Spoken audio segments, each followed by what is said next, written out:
And so I was like, hey, you want to go do this thing? Like, we got to take, a week off of work and it's going to be this whole thing. We're going to be camping and it sounds like it could be dangerous, but it sounds like it's going to be really awesome. And Welcome to the Passages from the Heart podcast, a podcast featuring real people sharing real stories about adventure out on the water.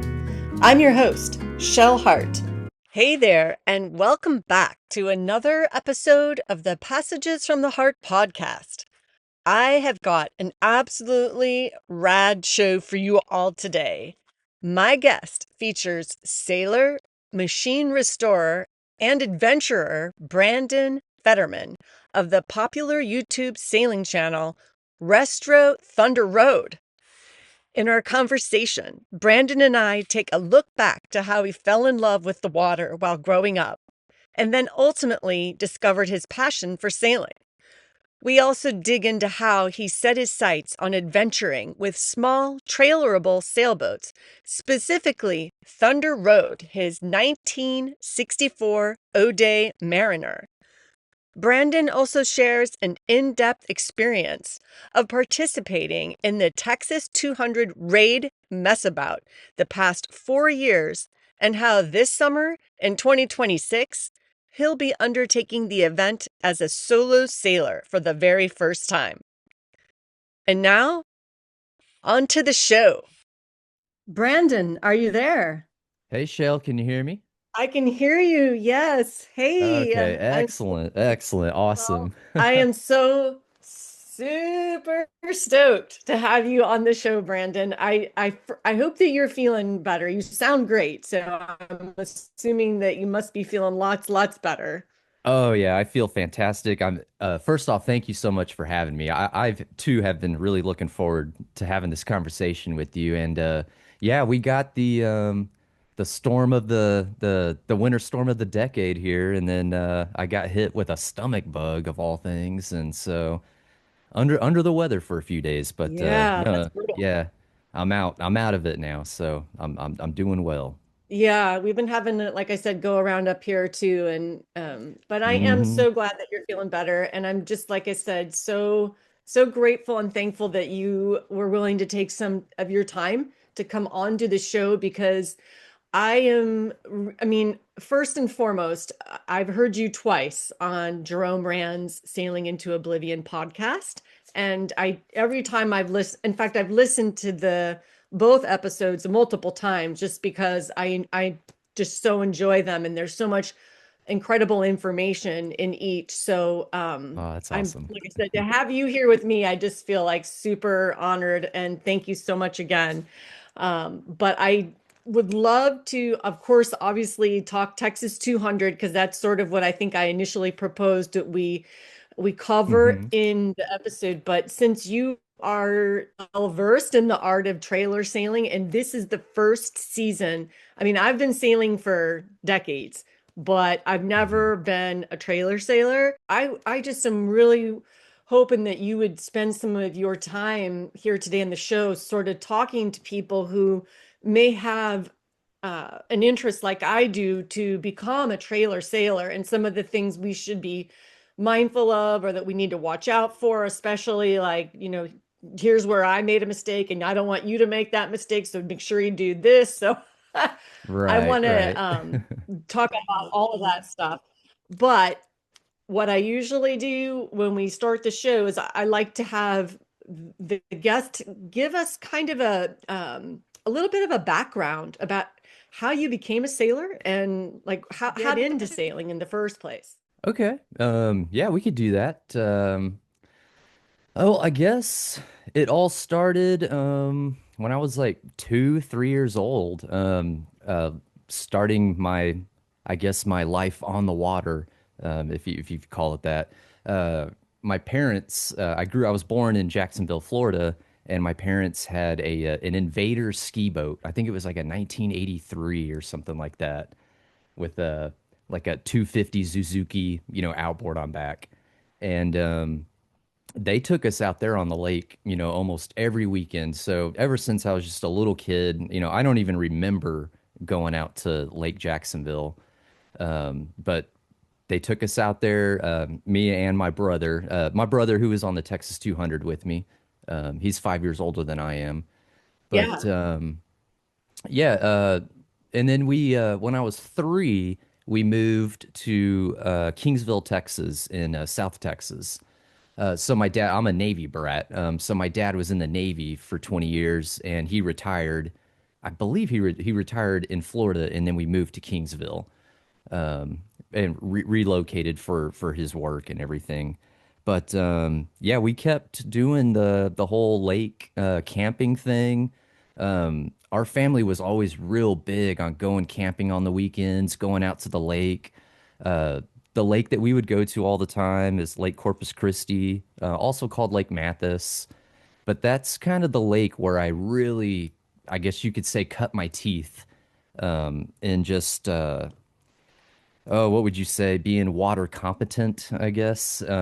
So we had the ski boat at a certain, and then a few years later, we got a jet ski.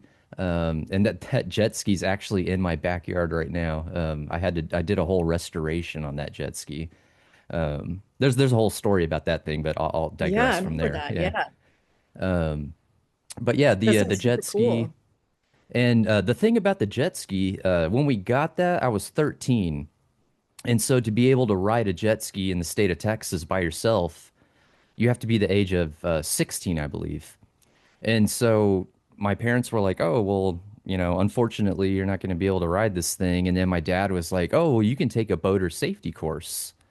You can do a boater safety course at when I was 14, I think. I could do the boater safety course, and if I pass the course, I'll get a little certificate and a little card, and I just keep that card on me, and I can take the jet ski out by myself." And I was all 100% about that. I mean, I was like, "Yes, let's do it." My dad, he took the class with me.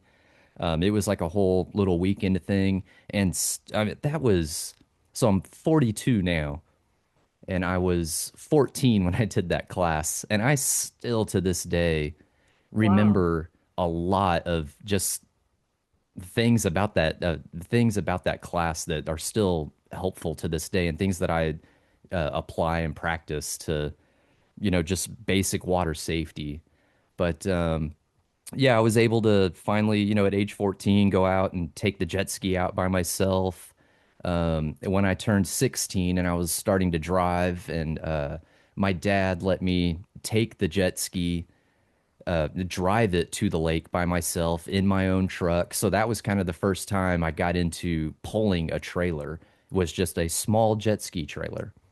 Yeah. And it's I think about it, it's the perfect, entry into learning how to, back up a trailer, how to pull a trailer. I mean, it was perfect because it's not too big, and it's just a nice small little light trailer. I mean, you can pull it with anything. So yeah, Yeah. I just got into doing that, and then my dad, I built up the courage to ask him if I could, then take the boat out by myself and pull the boat. And he was like, "All right," he was on board with that. So eventually, I got to tow the big invader boat. I don't remember what size that. It was probably like a 20-foot, 22-foot, ski boat, but a pretty decent sized boat with a Okay. big, Yeah. with a big trailer. So I started, I learned on that, and but I have to back up. Before I started doing this by myself and pulling trailers by myself, I learned so much at a young age from just watching and observing my dad and my mom. They had a whole team system of, backing the boat. My dad would back the boat up, and my mom she would walk on the dock or on the side of the boat ramp, and she'd have the line, that's attached to the eye bolt, or the bow bolt, and so Yeah. I just kind of took that all in as I was growing up. And yeah, I didn't like take like any like classes or anything like that. It was just something that just kind of came natural to me, I guess, but not so much natural, but I had learned how to do, a lot of certain things on basic trailer boating, I guess you could say, just from observing my Yeah. parents doing that. And then what got me into sailboating, we would go out and we would go camping all the time on Lake Mathis, and every 4th of July or Memorial Day weekend, just a holiday weekend, we would invite a bunch of family out. And I have 10 aunts and uncles on my dad's side. And my dad's the oldest of 10 brothers and sisters. But we would Wow. Okay. yeah, huge family. So it was, I mean, we would basically take over, a whole half side of the lake. But I had uncles that were yeah, I had uncles that were fishermen. They had bass boats, so they would come and bring their bass boats. Another uncle that had a ski boat, he'd bring his boat. But my uncle George, one year he brought a Tanzer 16, I think it was, like a 1976 Tan. I don't know if you've heard of a Tanzer 16. Yeah. I've seen them as small as a 22, but I haven't seen anything smaller than I've seen 26 and 22, I think. Okay. Yeah, this was a smaller one. It was like a 16. But he brought that out one year, and it was the first year he just got it. He wasn't really into sailing or didn't know a whole lot about sailing, but he brought that thing out, and he took me out on that, and I was like, "Whoa, this is awesome. Like this is totally different. Like completely different world from being on a ski boat and skiing and tubing and being on a jet ski and going real fast. And then all of a sudden, you're going less than 5 miles an hour, and he's talking about jiving and tacking, and you gotta pull in the sheets and the jib and the main and all these terminologies, and I'm just like, okay, like this is crazy, this is awesome. I want to get a sailboat one day, and so that Now, stuck with me. how old were you then? I'm sorry, I think you said, but how old Oh, were you when that? I had to be 16, 18, 17, high Yeah. school age, yeah. And Okay. yeah, so that stuck with me for all those years. And so when I graduated, I moved from South Texas to Dallas, Texas, with a buddy of mine to do a punk band. We were going to try to be rock stars. Yeah. Yeah, I moved to Dallas, and just kind of my life. I got away from the water. I stopped going out to the lake, and it just kind of slowly, just wasn't really a part of my life so much anymore. And gosh, in 2020 or 2019, my wife and I bought our first house, the house we have now. And the one thing that I definitely wanted, I was like, okay, we're gonna get a house, but we gotta have a garage, we gotta have a driveway because I want to get a boat. I want to get back into boating. And before we got the house, when I was living in Dallas, I was always living in an apartment complex, so there was just no way that I was ever gonna have a boat. There's nowhere to keep one. There was no way I could afford a slip, like a yearly, annually slip at that time. So that just wasn't happening. But when we finally got our Yeah. house, I was like, okay, yeah, I think this is a good time to start looking into getting a boat. And I was thinking about I'll get a ski boat, or maybe I'll get into fishing and I'll get a bass boat. I don't know. But I started looking around, and I was like, ah, man, I don't really have the funds for these fancier fast boats. And then it was like it dawned on me. I was like, oh, I I remember my uncle's sailboat. Like I loved that thing. And then it hit me. I was like, I need to look at a sailboat. I need to get a sailboat. That would be so cool. And so I got on Facebook Marketplace and started looking up looking for sailboats, for trailer sailor boats. And Thunder Road, the 1964 O'Day Mariner that I have now, that was actually the first boat that I saw on Marketplace that I mean, it really caught my eye, and I was like, wow, this is a unique looking boat. I really like the way this boat looks. I don't know anything about it, but I think it looks really cool. And the Yeah. guy was selling it for like $1,000, and Wow. I offered him $800, and he said, yeah, come get it.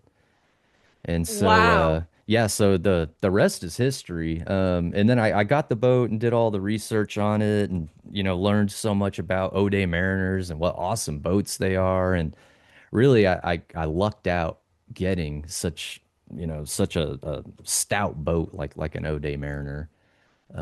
Yeah, I've heard nothing but great things. Actually, there's a guy here in my neck of the woods that has, I think actually his isn't a Mariner though. His is just, they call it just the O'Day Day Sailor, which I think might be smidge couple feet smaller than your boat, maybe, if I'm remembering Yeah, right. those Because I those want to actually say have your the boat's, the hull size is the same on those, but oh, it's the cabin size is a little bit smaller. But they're oh, yeah, the holes are the exact same, I believe. okay. Yeah, I wasn't, I couldn't remember, but he's got two of them. One of them he was trying to get me to buy it because he wants to start a fleet, one design in our area. And I was really tempted, but then I found my legacy. So I didn't end up getting it. But yeah, no, they sound, I mean, and I've seen your boat and yeah, they look awesome. Yeah, I love them. I love the open cabin, and there's no compression post in the cabin. It's got that signature arch support, and yeah, I love that boat. I got really lucky getting that one. I think you've done quite a bit of work on the boat, right? Since you've had Hmm. her, like outfitting her and whatnot. And I think you have a real extensive YouTube channel. I haven't seen the videos per se on the refit stuff so much, but I know that you, I'm pretty sure you did. I know you do for the jet ski, but for the sailboat, do you have some refit videos that you shared there, some of the modifications that you did to the boat since you've had her? Yeah, yeah. So when I got the boat, that's actually what made me start the YouTube channel was getting the boat. Um, I started my YouTube channel right when I got the boat, and the first two videos I did like a couple of like truck videos, I have a Toyota Tacoma, so I did what did I do? I installed a cruise control switch on my truck. It was like a how-to type video. But then when I got the Wow. boat, whenever I got Thunder Road, that's really what I wanted to do with YouTube. I got really inspired by you probably know this channel, Selling Zingaro, James Evenson Oh or yeah. Evanson. Yeah. Yep, he was on Jerome's show too. Yep. Didn't Yeah, he yeah, has a he new book was. out or something, I think, right? Didn't he Yeah, just write it? I have Be the Captain here on my shelf actually. Yeah, I want to check that out for sure. But hey, I thought he didn't he like kind of turn the didn't he sell his boat and now he's like doing a vineyard or something out in Portugal or something? No, no, I think he was gonna do that. That was part of the plan at one point, but he ended up keeping the oyster. He's got an oyster 44, I think it Oh is. my, yeah. Yeah, but that boat's awesome. I love that boat that he got. But he at the time, so this was during COVID. So COVID has a lot to play into this as well. We were all stuck at home, didn't have anything to do. And so I Yeah. watched a lot of YouTube. And whenever I was doing all my music stuff and my punk band and everything, at a certain point, we had to invest our time into doing videos. And our band, had a YouTube account and like a social media account. So I started practicing editing videos and trying to make a presence on social media. And so Yeah.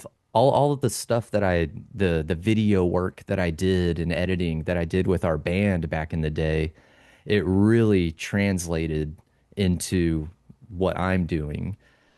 with Yeah, for my sure. YouTube and Thunder Road. Yeah, so I went into this already having a little bit of knowledge of how to edit and film.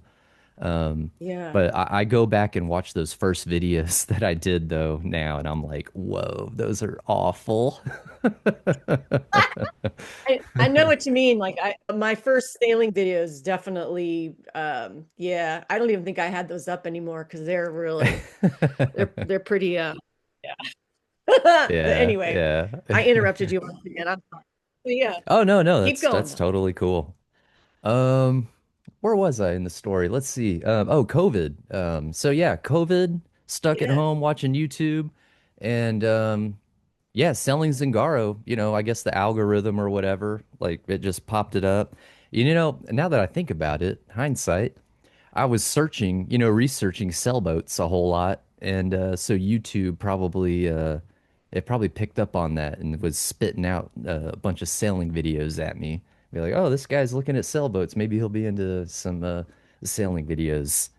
But yeah, I saw selling Yeah. Zingaro, and I had never thought about getting on a boat and going out into the ocean and doing like a circumnavigation or sailing to Easter Island like what he did, um or just even Yeah. like sailing to Catalina Island from California or something like that. I never thought about doing something like that, and so seeing it, it just like it opened my eyes. It was like, whoa, like this is so cool.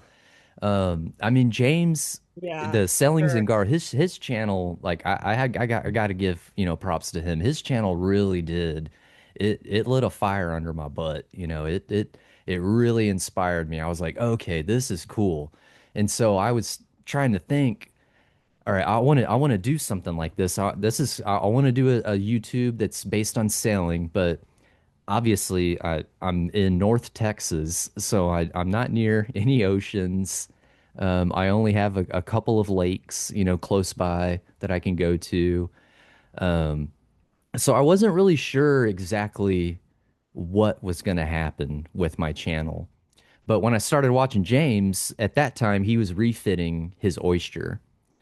And I loved watching that whole refit series that he did. And so that inspired me to get Thunder Road and do my whole refit on Thunder Road, because I just I was inspired. And Yeah. so, I fixed up Thunder Road and got her to the point where I could take her out on the lake. And eventually I made that first, maiden voyage, and it was as messy as all could be. I had a Well, five, yeah. yeah, I had a 5 horsepower British Seagull motor at the time that I was using for my outboard. Oh, yeah, really. Yeah, Wow. it came with the boat. Yeah, it was so the boat is a 1964 and the outboard, the Seagull is a 1964. So they were purchased together at the first time. And another fun fact, the boat was under one owner for that entire time. I'm the second owner of this boat ever, which I think So is just you really purchased cool. your boat from the original owner. Wow. Yeah, he From purchased it back in 64. 1964. Yep. The trailer, the like registration or certificate for it, for the trailer, it was the original certificate from 1964. So when I went to the registration office to get the trailer registered, the lady, I handed that slip to the lady, and she just looked at me. She's like, "I haven't seen one of these since I first started working here 20 years ago." Oh my gosh. So we're just out of curiosity. Did you buy Thunder Road locally there or did you like because I'm just wondering where she was sailed before. Yeah, no, it was the Dallas area. Just a gentleman that's, like 30 minutes down the street from here. I lucked Wow. out. Yeah, I just lucked out. Yeah, I guess that is it was just pretty meant to yeah, be, that's pretty amazing. Yeah. But so with your boat, like I guess if people were interested in like seeing everything that you've done to her, like do you pretty much have like a video that like shows like the very first time you got her and like what she looked like and like how you've done things over the years to modify? Could people actually see videos on your channel that would kind of show that or that you documented all that? Yeah, yeah. I think it's my second or third video. The first one, like when I got the boat, and I'm just kind of doing the first real introduction. Um, I think I did like a little bit of like a little history on O'Day Mariners as well, and O'Day the company, just like some little fun facts that I like threw into the video. But yeah, I kind of like go through the whole boat and talk about what I'm gonna do to it and everything. And all the videos that follow after that, are that they're all, refit. The first like 5 or 6 videos are all just getting the boat ready to get on the water, and then Yeah. and then the videos after that start to actually be sailing videos. But yeah, anytime Okay. I'm making some sort of modification, or I'm doing like a some sort of big project on the boat or whatever, I always try to get a video for that. Um, like whenever I first got solar hooked up, or whenever I first wired in all my nav lights and all of that kind of stuff. I've got videos for all of that. Um, it's kind of fun for me to go back and watch all that too, and just kind of see like, oh wow, look how far you've come, Brandon. Like, pat yourself on the shoulder there. Yeah, no, for sure. Yeah, not only that, but I mean, hey, like your YouTube channel is you've got a lot of subscribers, so like a lot of and like I just told you the other day when we were corresponding via email, the the guy that I just interviewed and just released a podcast a couple days ago on Skipper D Adventures, he Hmm. told me that just like how Sailing Zingaro was for you, you're his Sailing Zingaro. So, Oh like man. he was so inspired by your content and your channel to do what he's doing now, which is now he's sailing in a like a 14-foot open boat, like a little cat boat, and he's getting ready. He's going to do the Florida 120. So Oh, in that's May. awesome. So you've got your boat and you've gotten how did you kind of like find that adventure bug in you? I mean, that you wanted to like do these kinds of um I don't know, trips with your boat and can you kind of tell us like how you got into that and like how you even started doing like Texas 200 and all that? Yeah, yeah, for sure. So I got to go back to YouTube again. And when I started sailing Thunder Road and getting more comfortable, um, learning to sail. And so I didn't have a lot of sailing knowledge or experience sailing. I've been on a Hobie Cat. A buddy of mine in high school had a Hobie Cat. So we took that out a few times, and then my uncle's boat, obviously. But Thunder Road was really that's this is the boat where I've really cut my teeth in learning how to sail and try to be or I guess I'm just on my never-ending journey of being a competent sailor. Um, but Me too. yeah. Well, once I got a little more comfortable, and I started kind of thinking, and I always have that sort of camping itch, gotta get out there and go camping, go out into the wild, go out into the wilderness sort of thing. I've always been that type of person. And so I was starting to think about like, oh, maybe I could do like an overnight on the lake or something. That'd be kind of cool. Maybe I could just anchor out there and do like an overnight. And then I was thinking, oh, well, maybe it'd be cool to like go to a different lake. Like maybe I could go to a different lake in Texas. And, or maybe I could go out of state and I just kind of was thinking, I was like, ah, maybe I could do this, and I don't remember what it was, but I must have started searching around on YouTube. I must have started looking up videos for stuff like that, and I came across Ziggy Lavengood. Do you know about Ziggy? I Yeah, don't know. I've come Okay. across his videos too. Yeah. So Ziggy Lavengood, yeah, he put out a bunch of Texas 200 videos um, before I even knew what this thing was, what the Texas 200 was. And I saw his videos, and he does the 200 in a Wind Rider 16, I think they are. Or Yeah, they're yeah. Uh-huh. yeah, it's a trimaran, but a Wind Rider. And so I saw his videos and he was doing the Texas 200 and I was like, "Whoa, what is this event? Like this is awesome. Like this is really cool." And so I started watching all of Ziggy's videos, just like I got obsessed, just like how I did with Sailing Zingaro. And it's crazy because I mean it doesn't to me, it doesn't matter if you've got 100 subscribers, like Selling Zingaro, he's got a big, huge channel. He does that for a living. And then you've got like Ziggy. I don't know how many subscribers he has now, but that's not, he doesn't do that for a living. It's like he does it for a hobby. He does it because he just loves to do it. And Yeah. yeah, and just seeing that, I was like, that is so cool. Like this Texas 200 thing, like it just seems so awesome. And I'm in Texas and I'm like I can make the logistics work. I can get down there. I could do, I was I could do this. I could really do this. So that's where Totally. that's where it all started.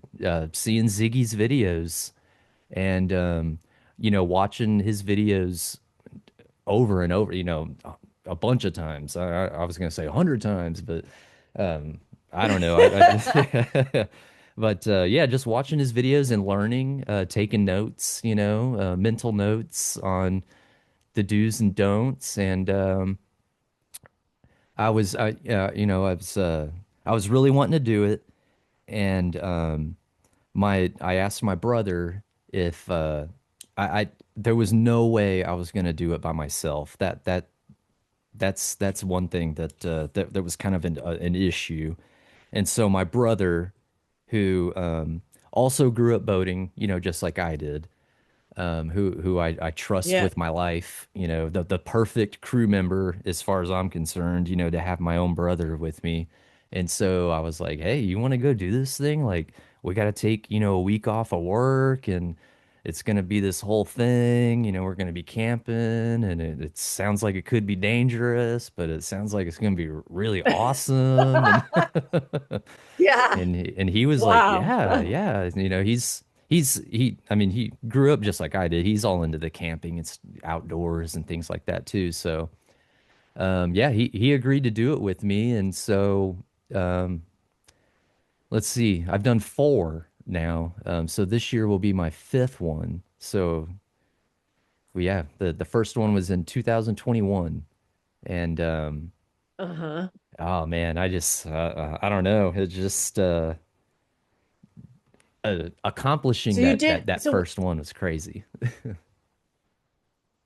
oh well, so you did okay, so you did the first three with your brother, but didn't you do last year by yourself? No, no, it was still with my brother. Yeah, I've done four Okay. with him, and in this year I'm gonna do it by myself. Okay, yeah, I remember you talking about that with Jerome, right? Okay, so this is Mm. the year. So, but now that okay, so did you, for those 4 years you did it, is the route pretty much always the same, or does it change year to year? The route is generally the same. The starting points change, the camps change. So it's a 6 day event. Usually it's a 6 day event. I think the last 2 years they shortened it down to five for some reason, but this year they're going back to the 6 days. But usually they either start in Port Isabel, Okay. Texas, which is like right, pretty much like right on the Texas and Mexico border, or they'll start in Port Mansfield, which is about like an hour's an hour's drive like north of the Mexican border. It's a little bit closer. But yeah, the Mm, starting points okay. change, and then the camps kind of change. I mean, there's tons of places to camp out there, but the overall route is pretty much generally the same. It starts deep in South Texas, and then it ends, you know, like in Port Isabel, Port Mansfield, and then it ends at Maggie Beach or Magnolia Beach, or it's also called Port Lavaca, and that is about a 200 mile, you know, Okay. distance. Okay. Who was the person that created or had the idea to start this event? And do you know how long has it been? I mean, I want to say for quite a while, right? Yeah, a gentleman named Chuck Linweber started it. This year will be the 19th year. Wow. Okay. Uh, and then how many well, participants and boats? I'm kind of curious. How many boats did it last year? Do you remember how many boats participated? Over 100, I want to say. I want to Holy say over a moly. hundred, or Wow. maybe just shy, maybe about 80 or so. You know, it's every year it's around like 80 to 100 boats or so. It's a good turnout. And is it also like how the race to Alaska, I think you and Jerome talked about that too.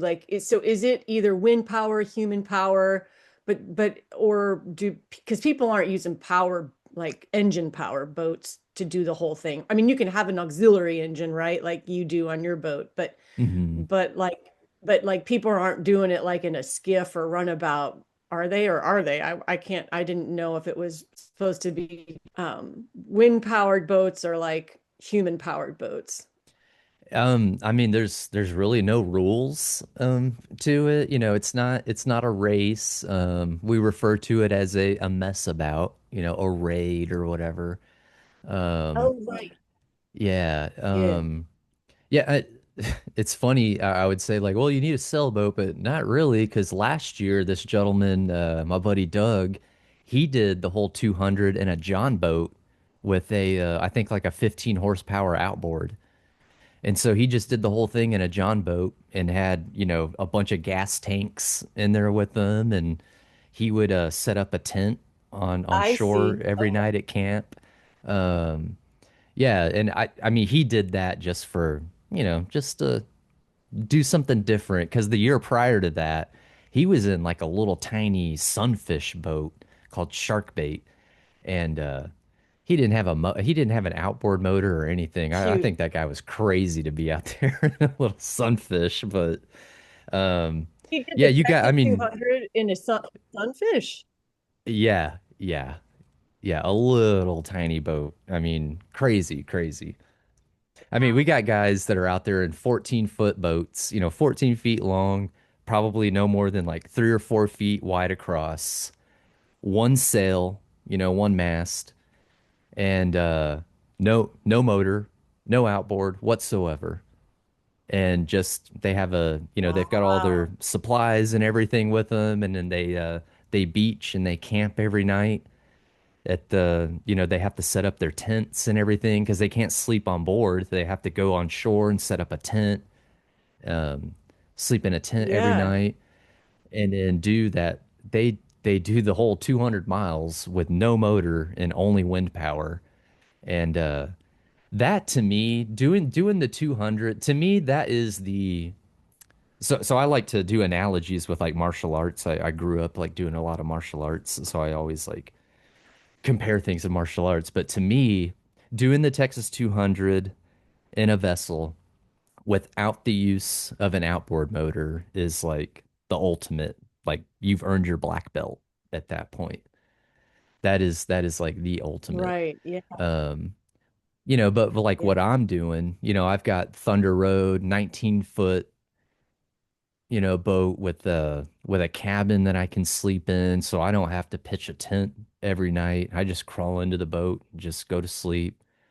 Um, I've got a 10 horsepower Honda on the back of mine. So, and that outboard, I have it because of safety, and it has saved me Yeah. a number of times, a bunch of times in heavy storms and whatnot.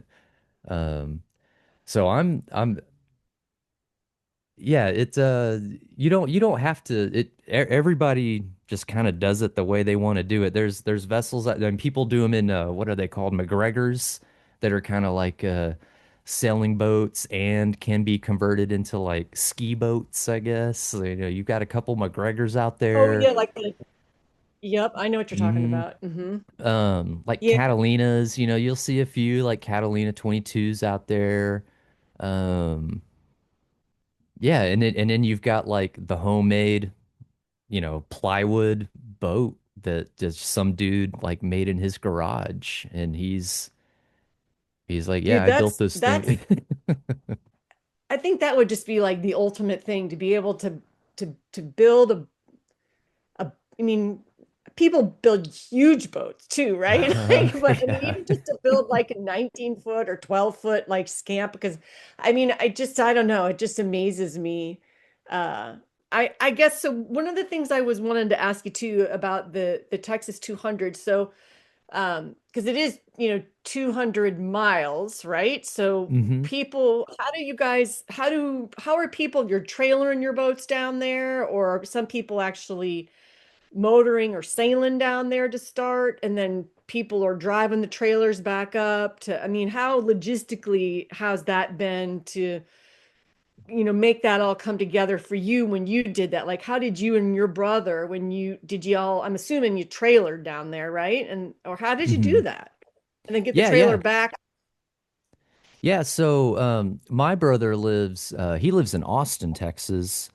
So I just drove down, you know, from Dallas and then picked him up along the way and then kept going down to South Texas and then with Thunder Road in tow. And Right, we drove all the way down to you know, to the so we beforehand we would you have to book a you know, a hotel or Airbnb, a slip or something like that. So for this Texas 200, that's 6 months out from here from now, I already have a slip reserved. I already have my Airbnb reserved. Like all of that stuff is already taken care of. And you need to be, you know, at least you have to book that stuff, you know, well ahead in advance, you know, like 6 months in advance because you have all these people that are also gonna be looking for hotel rooms and places to stay and need boat slips and also at the same time you're down there you could also have like these like fishing tournaments. There's always like fishing tournaments that are going on down there on the weekends. So you got a lot of fishermen out there that are needing places to stay. But yeah, what you do is you book in advance, you know, your a slip and a place to stay. And on the website, on the Texas 200 website, they show you what the route's going to be, where the start is going to be, what all the camps are going to be. And so, yeah, we drive down there. We get to our little place that we're going to stay at. And usually how I do it, I'll get there Saturday morning and I'll launch the boat. Like we'll launch the boat in the water Saturday morning and then we'll put it in the slip and then we'll go and check in on Saturday and for the rest of that day just kind of hang out, relax. Maybe we'll go walk down to the boat ramp and just kind of, you know, say hi to all the other guys that are, you know, showing up and loading their boats. But then on Sunday, the next morning, we have what's called a captain's meeting at 7 a.m. every morning. And so everybody, all the captains at least have to be present for that meeting. So we all get that. That's the first time that we're all gathered together, and it's basically like a safety meeting. You know, just kind of talking about leaving your radios on. You know, make sure you leave it on channel 16. You know, don't just all the safety stuff or whatever. It's like a briefing. And then from there, Yeah. once the meeting ends, what everybody does, so we all have our boats in the water, so we all have our empty trailers and our vehicles.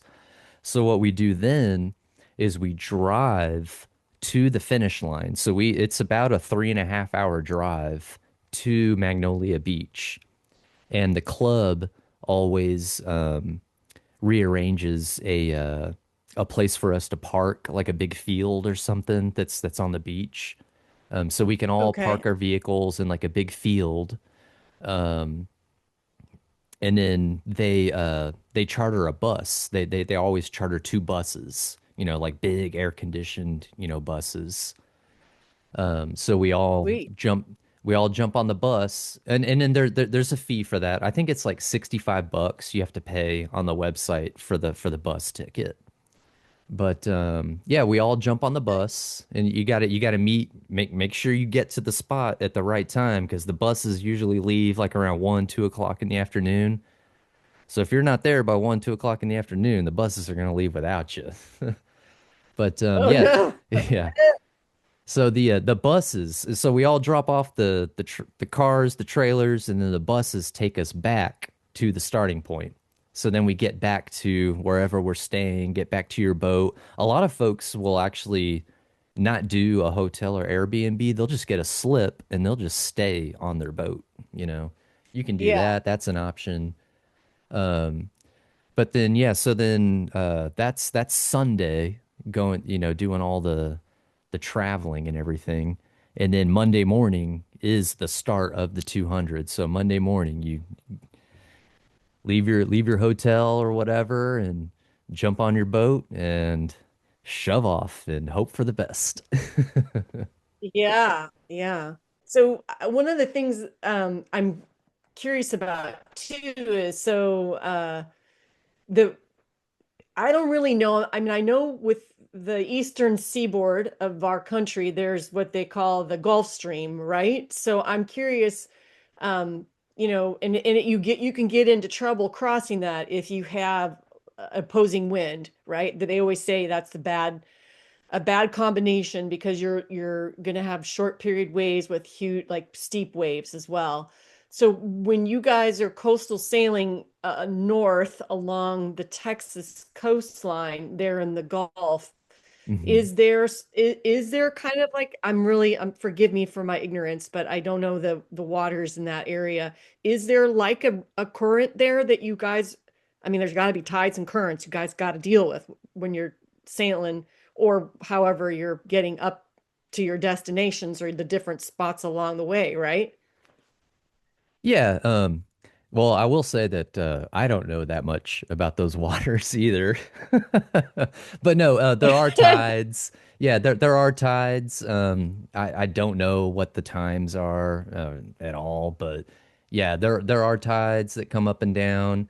That I know that they do the 200 in mid-June because that is a small weather window where the wind is like perfect. It's like it the way it swoops up into the coastline. It like swoops up north, and it makes for like ideally you would want to do the Texas 200 just in a downwind run the whole time. Right. That's like the Yeah, that's perfect kind of what I was scenario. wondering too. Yeah, that's Yeah, kind of like the yeah, perfect yeah. scenario. Yeah. I think it's like I think it's only like a 4 week window or something where the wind does that. I'm not 100% sure on that. Yeah. So do you have any troubles with like trying to reach your camping spots because of the tides ever? Like timing all of that? Is that ever tricky? Ooh, it can be. Some of the camps that they have selected in prior years, you need a shallow draft boat to get to some of those spots. So it's what's interesting about the Texas 200 and the Texas Coast and the ICW. So the ICW is basically like it's like a big like ditch, like a big or like a big river that's flooded is how I kind of like to think of it. Mhm. like a big trench that they just dig out. And I mean, you can be out in like in the middle of this huge bay in the ICW, and it looks like, oh, I could heave two right now and just like, have lunch or whatever and just hang out. But no, you have to, if you veer off the ICW, I mean, it's like maybe 10, 20 feet wide. I'm not exactly sure. But if you veer off and your centerboard is down, you can run aground. You could hit rocks. Bad stuff can happen. I've actually broken Eeks. my centerboard line has busted before because my centerboard hit a rock, and then when that board comes down, it slammed down and snapped the line. That's happened to me twice actually on the Oh, wow. 200. Yeah. Yeah, we've had to stop and Yeah, I think do a little repair. yeah. Um, yeah, Wow. shallow draft boats are that's what you want for this event. There's a lot of Oh, there's also a lot you can veer off the ICW and go off into these little secret cuts and channels. You can kind of go into like the back bays, and those are like the spots where like nobody ever goes out there except for maybe like some fishermen and stuff, but they're very secluded areas, and you need to have a real shallow draft boat to get to those spots because the water gets so shallow in certain spots. I mean, it can go from six yeah. feet deep to a foot deep, you know, out of nowhere. So Wow. yeah, having a shallow draft boat is like a big deal for the Texas 200. And a Yeah. boat like what I have, an O'Day Mariner, swinging keel or yeah, swinging centerboard. Um, and with the board up, I have a draft of just under a foot, which is pretty good. And then with the board down, Hmm. I'm looking at it like a little over 4 feet or so. But yeah, you definitely don't want to That's do about what this my boat is event. too. Okay. Okay. Yeah, you definitely don't want to do this in a like a fixed keel or full keel boat. Definitely not. So, so when you were talking about the ICW, so is it like basically what you're saying? Is it like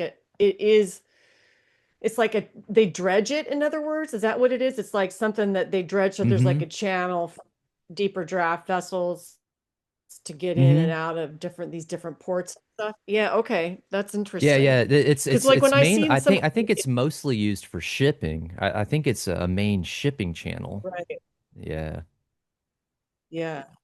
Well, when you some of the videos that I've watched of you doing it, it's like it looks like you're on the ocean because it's like so water everywhere. Like it's like almost like I feel like from my perspective, it doesn't seem like you see much land around you at all. Mm-hmm. But I'm assuming also then are they um so do they give you like do you use it like a navionics or GPS or do you have waypoints? Like how do you or paper charts? Like how do you know where the danger spots are to avoid? Right. And like Yeah, yeah, yeah, no, how do you yeah. know? Navionics, that's like 100%. I have Navionics on my phone, and I really rely on Navionics like heavily, probably a little too heavily. Um, but now that this is going to be, I've done it 4 times. This is going to be my fifth time to do it. I've gotten to know the lay of the land. I know spots now. Like I know I'm starting to learn what the danger spots are, what the safe spots are. Like just after experience, you start to, you know, acquire this knowledge. And so but yeah, like my first year doing it, I mean, we were 100% heavily reliant on Navionics and telling us where the depth was and telling us if we're still in the channel, especially when you're out in like in those bays, those big bays like Baffin Bay. Baffin Bay is notorious for being just this rocky bay, and you do not want to veer outside of the ICW when you're going through Baffin Bay, because that's going to be that's going to be not good or no bueno, as they say. Yeah. Um, yeah, so you Yeah. definitely, yeah, I'm relying a lot on Navionics. I mean, I'll use it in at certain times. I'll be looking at the charts and my Navionics just like I would, you know, looking at like Google Maps or something and following your course because you really want to make sure you're staying in the, right in the middle of that ICW. You don't want to veer off into the shallows.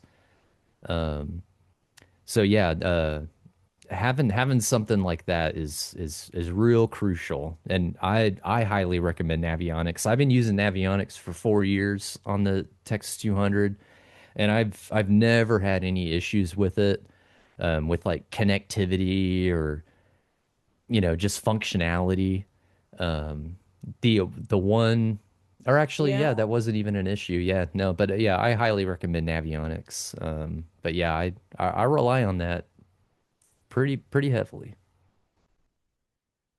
Do you have like a backup? Like a lot of people have heard will take like a backup phone or like they'll have an iPad. And you said you Hmm. mentioned solar, and I'm assuming the weather is probably such that you get good, um, strong enough, well, good sunshine to recharge those electronics. And but yeah, but do you keep a backup device just in the event one goes overboard or something like that? Because like, dang, I think that's what scares me the most about. I mean, I love the idea. Jerome showed us how to use it when we did our Lake Superior trip this past summer up there when he came to work on coaching with us. And but I just couldn't help but think like, what if something happened, like where I lost the phone overboard, or I guess what I'm driving at is, do you have redundancy with your equipment in that regard? And the other thing I was curious is if, you know, since you mentioned so many people doing it, if some people kind of try to buddy up with like a more experience, for example, if I do it or when I do it, I should say, it would be awesome to buddy up with someone who's like you, who's done it a lot, Hmm. eh, Yeah. so that, Um, to kind of keep me out of trouble maybe, but I don't know. I was just curious how the sailors and other participants sort of deal with that? Because I'm assuming you guys don't have paper charts for it, right? It's just all electronic that's most people are using. yeah, I think mostly everybody's using electronics. They do have paper charts. I have paper charts of the ICW on board just in case, I guess. But for Yeah. Okay. redundancy on the electronics, yes, I have multiple phone charger cables. I have two phones. I have my primary phone and then I have a backup phone. And then I also have Mhm. an iPad that I bring as well. The iPad doesn't really work very well, but worst case, I could use it. But yeah, definitely Yeah. a backup phone. And then my brother has his phone, so I had him download Navionics, just in case. Yeah, Yeah. things, something like that. But yeah, phone charger cables, because you're gonna get in. I mean, you're out there sailing. You're sailing. Like the boat's gonna get wet. Things are gonna get wet. Everything's gonna get wet at some point. Right. So, and it's salt water. It's Salt gonna water too. destroy all that stuff. Yeah, it's gonna destroy everything. So you gotta have redundancy. You gotta have, bring extra cables, bring an extra phone. Um, my solar, that it gets hot down there too. Bring some shade. Bring a Bimini. Yeah. Yeah, Yeah. there's always at least one day when I'm out there where it is just the heat just gets so brutal in South Texas. It gets so hot. It's the humidity mixed with the heat. And Yeah. there's at least Yeah. there's always a day where I'm just like, man, what am I doing out here? Did I make the right choice? Like this is just insane. Like I am Yeah. struggling with this I heat. Yeah, I don't do well with really super hot and humid anymore. But I mean, Mhm. I guess if worst comes to worst, like you could I don't know, maybe people have done this. They just bail at a certain point because they just can't physically, I'm no Yeah. spring chicken anymore. I'm a lot older than you and Jerome. And Yeah, so, we I mean, I it do it sort of worry about that aspect of it, I have to say. It does give me pause, that part of it. Because I mean, I do have a Bimini, although it's not installed yet on my boat. I got to do that. But yeah, I mean, and I noticed in the videos like how y'all dress too, like, hats and, mhm. some people wear, it's almost like the balaclava or whatever they like when it's cold out, it like covers your face, Yeah. but they Mhm. make those for like for sun, like to keep this, it's like off your neck, off your face. It covers Mhm. everything. I've seen people, I don't know what they call them, but I mean, yeah, and people are in like long sleeves even though it's hot because of the Mhm. sun. It's just, yeah, I mean, there's so many things to be mindful of in terms of preparation for doing something like that. You know what I mean? Like, I think that's kind of, in my mind, what almost overwhelms me as much as just kind of doing it itself. Like, once you're out in the water, is just to even get there to do it. You know what I mean? Right. Yeah. Yeah, no, the heat is that's a big one for me. I mean, it gets hot. It really does. I mean, it you can't the heat doesn't really translate in the videos, right? I mean, you see people like you see me wearing like a long sleeve, whatever that material is that, it doesn't make you hot even though you're wearing a long sleeve. But it does it Right. block, it's meant to block the sun so you don't get burned. But yeah, Yeah. the heat that oh it get it's the heat is something to very much think about and always have in the back of your mind. Bringing plenty of water, drinking plenty of water.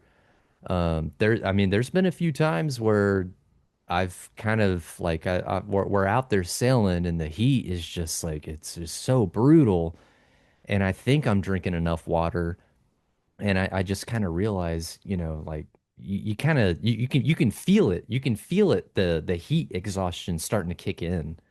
And Yeah, I know you exactly. really gotta try to get ahead of it. You gotta like when I feel that, when I feel the heat exhaustion starting to kick in, it really it kind of worries me a little bit because I'm like, oh man, I have to get ahead of this.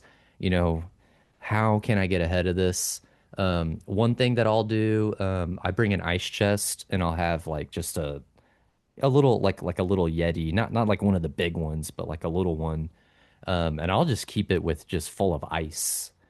And Hmm. over the days, the ice will kind of start to melt. And then, so what I'll do is I'll stick like a rag or a t-shirt or something in that ice water and tie that around my head. And man, that makes a big difference, putting like some ice cold water over the top of your head. Um, Yeah. but definitely, having a bimini or some sort of shade protection is a lifesaver. I mean, it's every year we have, Literally. literally every year we have a handful of people that pull out early because of the heat, because of heat exhaustion. Um, Yeah. It's it's, scary when it yeah, happens. it is. Yeah. Yeah, yeah, yeah. I think one of the So things yeah, that I do. you just gotta stay in front of it, be mindful of it and always be ahead of it. Well, so speaking of all this, now that you are, I mean, I know you talk with Jerome about this too. I know I keep bringing it up, but I do remember you saying, when you do this solo, that you kind of, I mean, I don't want to say that you said you were nervous about it, but I think that the way that I kind of, it came across to me is that you're like, yeah, I want to do this, but it's kind of also, I mean, you know, it's I don't want to say that you said you're scared to do it by yourself because that's not at all what I mean. No, no, You I'm know what I'm saying? scared. I'm It's like, scared.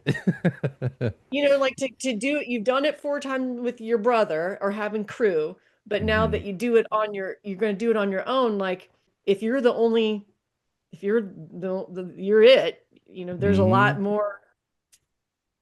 Yeah, Yeah. a lot more So, can happen. So like last year there was a point where the heat was getting to me, and I told my brother, I was like, man, I think I was behind the tiller, and I had the I had crew, I had my brother with me. And so I was able to be like, man, can you, can you, mind taking the tiller for a little bit? I need to crawl in the cabin and just like lay down for a little bit. Like this, like I'm just not feeling too Yeah. good. And so there was a short time period where I was, trying to lay down in the cabin, and that really wasn't helping much because it's just hot in there. But yeah, I mean, you gotta just try to stay cool. Try to cool temperature wise. Keep your body cool. But when you're not feeling good, and you're just like, man, I don't know if I can keep going. I don't know if I can do this. Having somebody with you makes a huge difference in that decision, because it's like, oh, we can keep going. Like you can do it while I rest. But Right. when you're out there, when you're out there by yourself, Exactly. yeah, it's like so this time doing it by myself, it's like those types of what would you call it? What's the word I'm thinking for? Dangers. Those types of dangers. You got to really, Mhm. stay ahead of it. You got to be thinking about it. And I just know doing this by myself, there's just so much more that I can't take for granted that I was taking for granted the last 4 years. And then also I don't know if you Mhm. saw the Atchafalaya river sailing trip that I did. Yes, I did. Yeah. Okay, okay, yeah, Yes, that that that was actually my that was awesome. first. Oh, thank you. Yeah, that was so much fun too. But that was the first time I did a multi-day, trip like that by myself, or sailing by myself.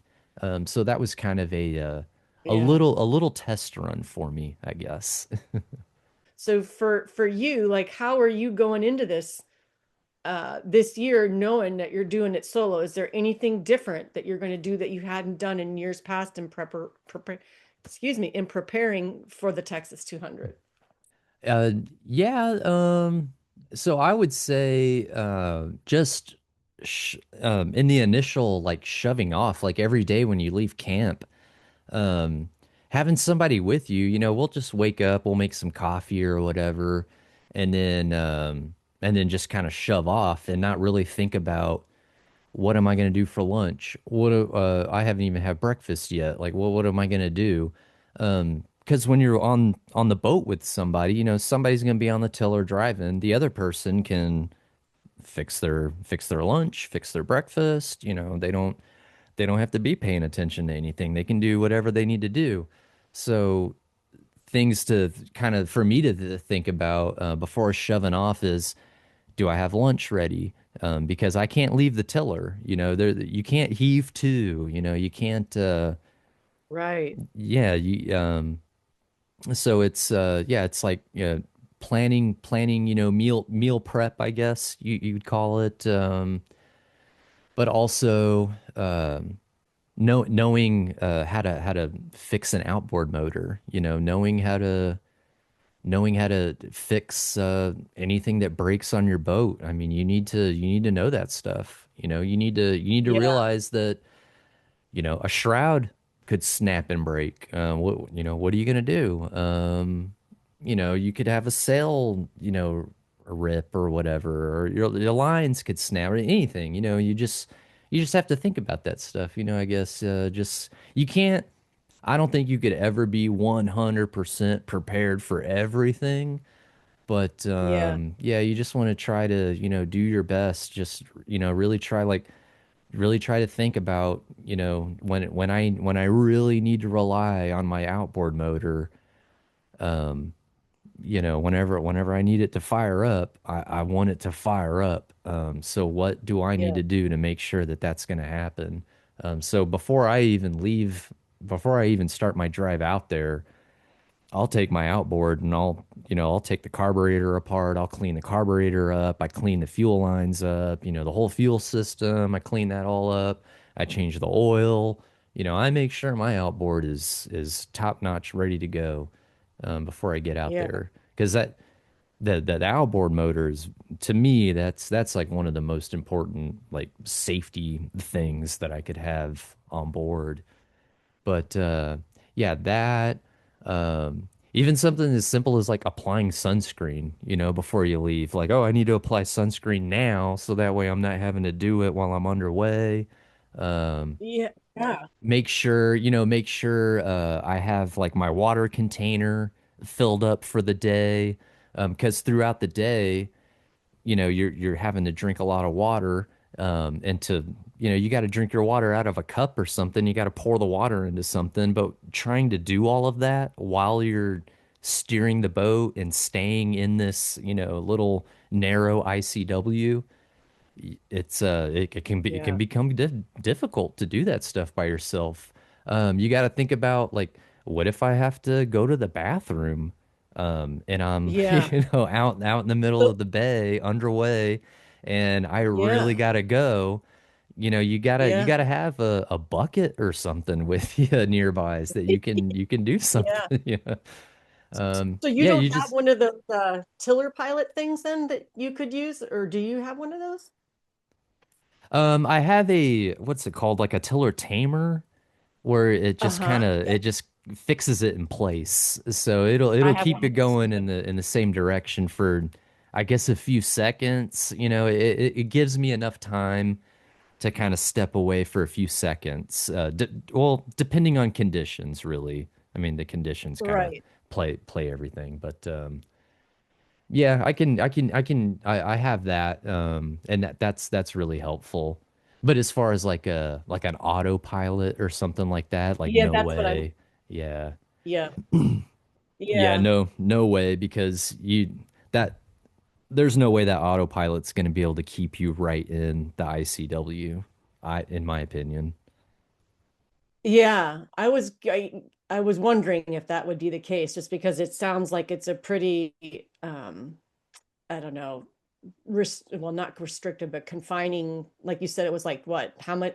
Not very wide across. In other words, where they dredge or dig Yeah, the. I would say at most 20 feet. It's like it's a pretty Yeah. wide river, I guess. I don't know.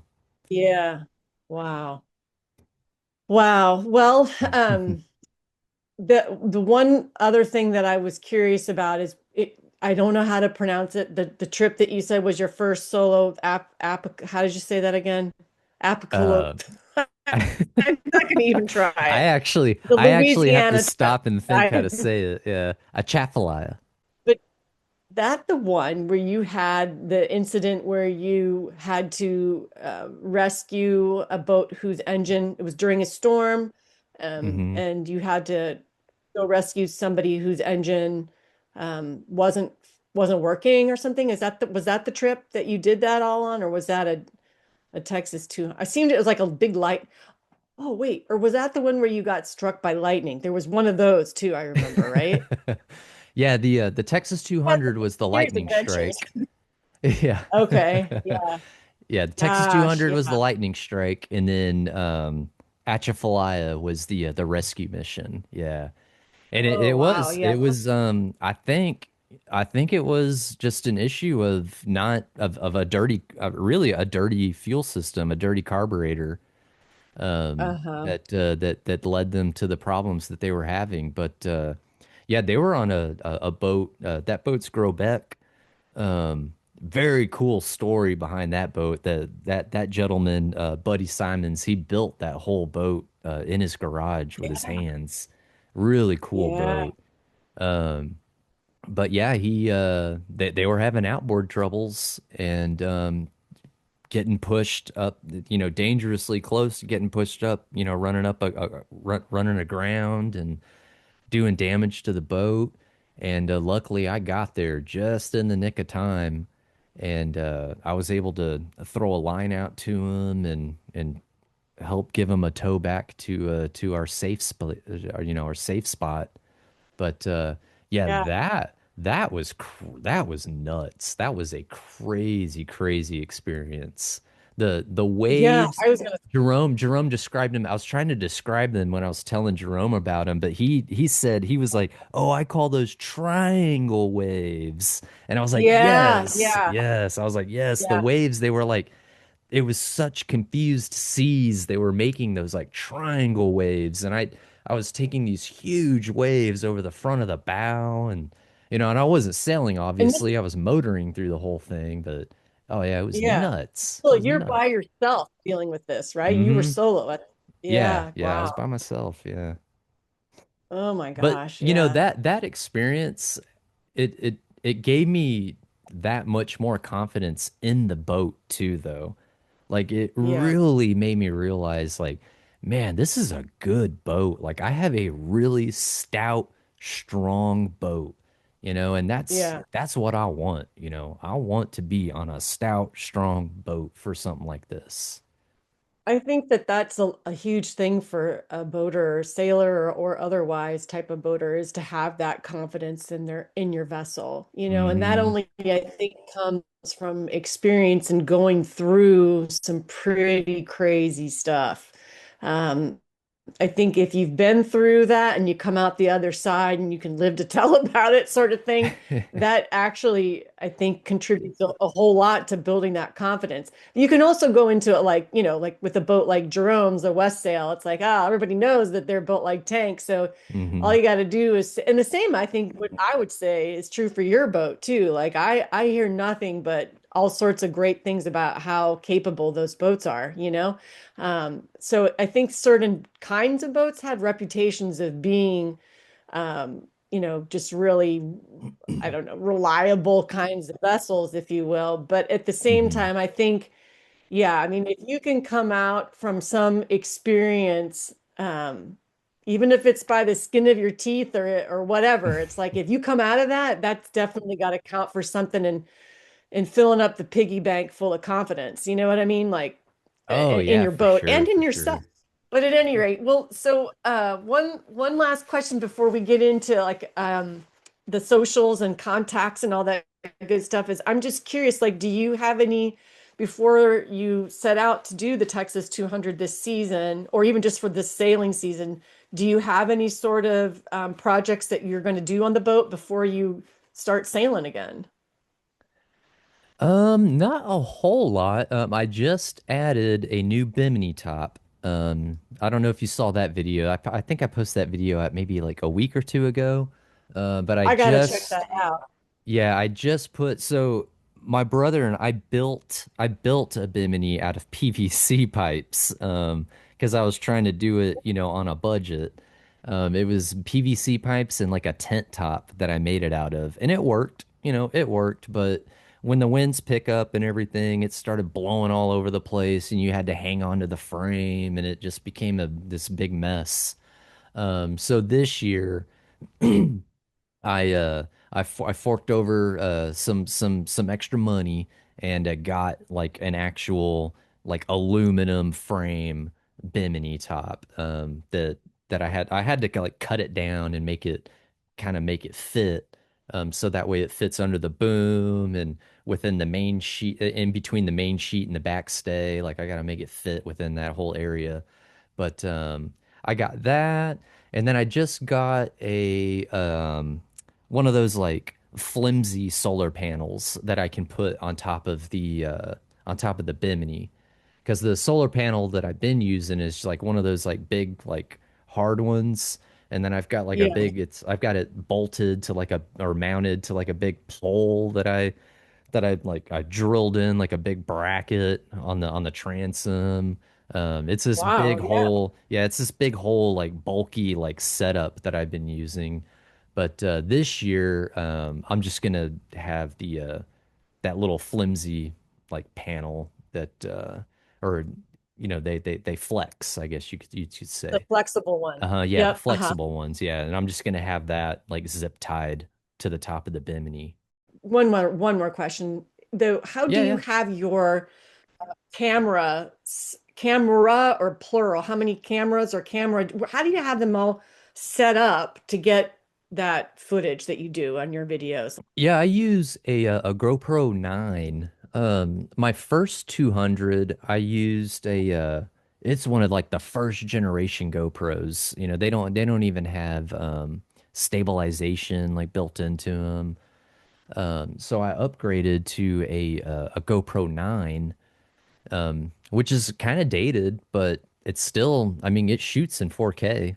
And the audio, I think it captures the audio really well. So I've been using that camera. Man, I've had this camera for like 4 years now. But yeah, I just use a GoPro and I have a little it's just on a little retractable like stick or whatever, selfie stick. Yeah, Um, yeah. yeah, it'll retract out, and the bottom, like the base, will like fold out so you can like set it down as like a tripod.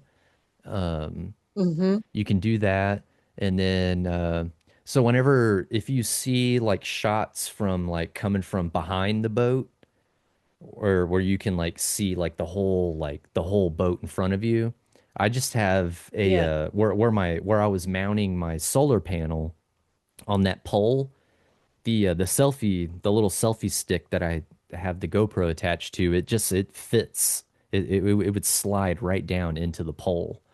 So it was like Oh, perfect. wow. Yeah. It ended up working Okay. out like perfectly. It was like the perfect spot to put that to mount it there. But I'll do that, like just underway, I'll just stick it in there, hit record. I'll record that for, a few minutes or whatever. And then I'll take it out. Maybe I'll film myself doing like some commentary or something, talking about something. Um, I have like a little bracket that attaches to the bow pulpit, so I can get like a shot from the front of the boat going back. Um, Uh-huh. Other than that, other than those two places in the front and the back, that's really like the only places I would have to like mount the camera. Other than that, Yeah. I just kind of, I'm holding it, I'm holding it on that little selfie stick or whatever. And Yeah. it's just the one GoPro camera that I bring with me. I make sure I bring, plenty of batteries, extra batteries, plenty of SD cards, all that stuff. I Yeah. bring my Yeah. drone too. I have a drone that I bring with me. Oh, cool. Right. Yeah, the drone is That's fun. awesome. Yeah, the drone's fun. I actually 2 years ago I accidentally crashed my drone into the water and it got destroyed. The salt water destroyed it. Oh, no. Yeah. Yeah. I haven't not ever gotten one. I've been a little nervous about that. I hear lots of people have are on their multiple iterations of drones because of losing them for various reasons. Um, You should look at but what I do, go ahead. oh, I was gonna say you should look at Potenzic.